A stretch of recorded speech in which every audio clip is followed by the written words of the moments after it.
আরে ভাই কি অবস্থা? এই তো চলছে আলহামদুলিল্লাহ। হ্যাঁ, না না ঠিকই বলছেন ভাই, টাকা পয়সা কেন ভাই? টাকা পয়সা তো ভাই বউ বাচ্চা বাবা মা সবার জন্য, ঠিক না? এত টাকা পয়সা থেকে আমি কবর নিয়ে যাবো? আমি তো আমার মনে করেন যে স্যালারি পাওয়ার সাথে সাথেই আমার বউরে টাকা দেয়া বলি যে ভাই নাও, তুমি তোমার সংসার চালাও, ঠিক আছে? আপনারা কোনো স্ট্রেস দিও না। শালা, কি চাপাগুলা ছাড়তেছে।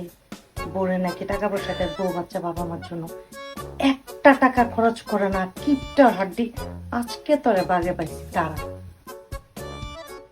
আমি সুখে শান্তিতে তোমাদের সাথে থাকতে চাই। বেবি, হ্যাঁ বেবি, ভাইয়ের সাথে কথা বলতেছি। কালকে আমি আর তোমার মেয়ে শপিং এ যাবো। 5,000 টাকা দাও তো। হায় হায় রে, সে তো সব শুনে ফেলছে। এখন ভাইয়ের সামনে চাপা মারছে, ভাইও লাইনে আছে, কি যে করি, বিপদে পড়ছে আল্লাহ। এখনই লাগবে? একটু পরে দেই। হ্যাঁ, এখনই লাগবে, কারণ সকাল অফিস আছে না, যদি ভুলে যাও পরে এখনই দিয়ে দাও। আচ্ছা ঠিক আছে, এই যে ওয়ালেটটা নাও।